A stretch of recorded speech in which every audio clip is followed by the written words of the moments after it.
his family. But ladies and gentlemen, my spirit is in fact vexed in the spirit, because I noticed that more people came to cry on the steps of the State House because the Olympics didn't go than those that showed up to cry because of a young man that got killed. One of the things that we must learn is life is not a game, but life is a very serious commodity. And I want to go away for just one moment from the traditional interpretation of this text, because all of us have heard the story of the Good Samaritan. But I want to look at it from a different lens and from a different perspective. And the lens and the perspective in which I want to look at and consider carefully, if not critically, in that one verse, in John 10, verse number 30, there was a man traveling from Jerusalem to Jericho and fell amongst thieves. They stripped him, they beat him, and they left him half dead. Pastor, we've heard that 3 million times before. What's new? What is different about that? Because most of the emphasis that we've heard in church is about the young man who got stripped, beaten, and left half dead. And so today, all over the country, particularly in Black America, preachers are pontificating about what to do so that another Darian Albert doesn't happen in our community. And I want to go a completely different direction. I don't want to talk about Darian Albert. God rest his soul. He was buried on yesterday. May he rest in peace. My prayers of strength go to he and his family. But that is not the onus of my responsibility to talk today. Who I want to talk about is not the young man who got jumped. I want to talk about the thieves. The thieves that jumped him. The thieves that beat him. The thieves that stripped him. And the thieves that left him half dead. All over this nation, on every media outlet, you keep hearing the name of Darian Albert. But I want to introduce the names you haven't heard. Eugene Bailey, 17 years of age.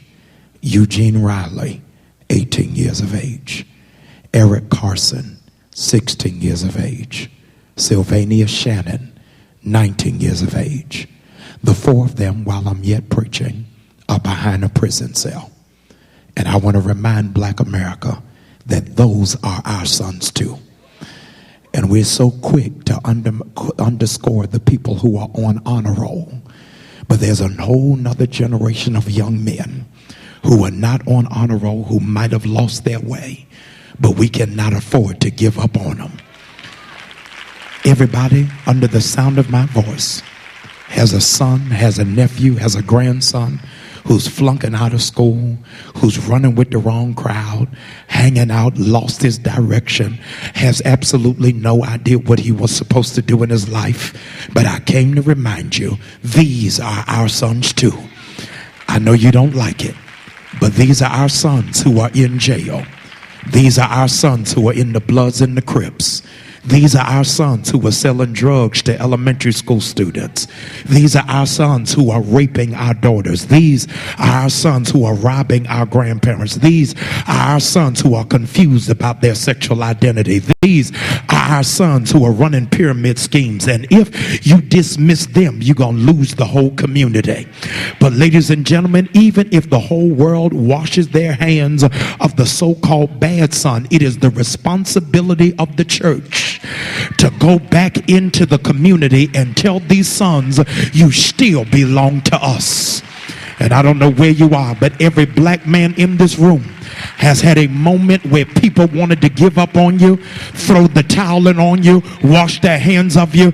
But because you serve a God who saw something in you greater than your mistakes, your problem, and your downfalling, you ought to be giving God the praise, the glory, and the honor to know that God is the God of another chance. I stand before you as one of the sons you wouldn't have claimed. A son who failed out of the 11th grade. A son who had to go get a GED. A son who had to go to jail for riding in a stolen car. I'm that same son who's preaching to you today. But if God could use me that there is nobody in this room that God cannot reach towards and change and transform. But because the church is so caught up in building funds and vans and special events, we forgot God said, when are you going to go back and get our sons? Today there ought to be a prayer vigil outside of that prison for those 4 boys. So what can we do so that they might turn their life around? Yes, they were angry. Yes, they were misguided. But has anybody taken the time to consider that 3 out of those 4 young men have never met their father?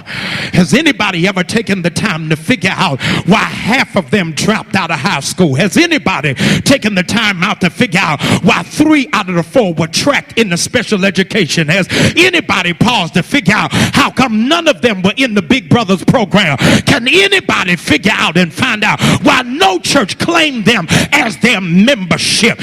And God is saying, I'd rather you be hot or cold, but you're lukewarm and you're making me sick on my stomach having youth day programs and men's day. But when are you gonna be serious and roll up your sleeves and say, these are my sons? Who's gonna save them? Who gonna pour into them? Who's going to show them that there is another opportunity and another way of life? Do you know why it is that our prison systems are filled with 50% black men? It's because we don't have black leaders. I'm getting ready to help somebody in here. If a Jewish boy is arrested, 12 men from the community go to the judge's house and tell the judge, turn that boy over to us. Don't you let him sit in jail. He belongs to us. And if you ever see him again, he's out of the family. I can't hear nobody in here.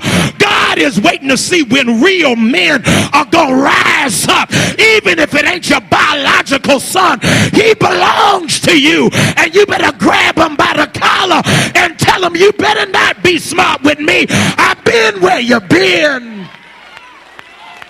Here it is. It says, when are we going to calculate that it ain't just Darian now, but we got to release the net for Sylvania Shannon, for Eric Carson, Eugene Riley, Eugene Bailey. Why, Pastor, do you keep saying their name? I'm saying their name because they are not numbers. They are not statistics. They are not a quota. These are our sons who are supposed to be leading the community. And if you are as quick to dismiss them as the judicial system is, then you are as guilty as they are.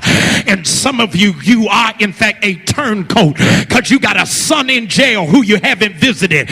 You got a brother who's locked up who you forgot about. You got somebody who's between a rock and a hard place, and all you want to do is quote scripture. Shut the Bible and live and show them. I'd rather see a sermon. There's got to be a call. Why did they strip him? They stripped him because they felt naked themselves. Ladies and gentlemen, can I tell you what makes you a man is not having a Rolex or Air Jordan or Gator shoes.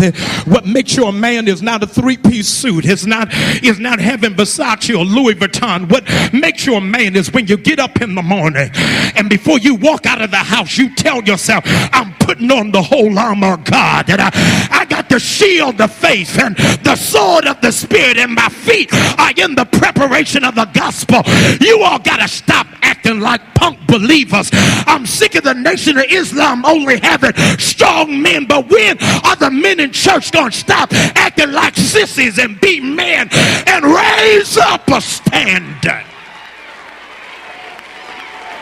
It's got to be something. Stripped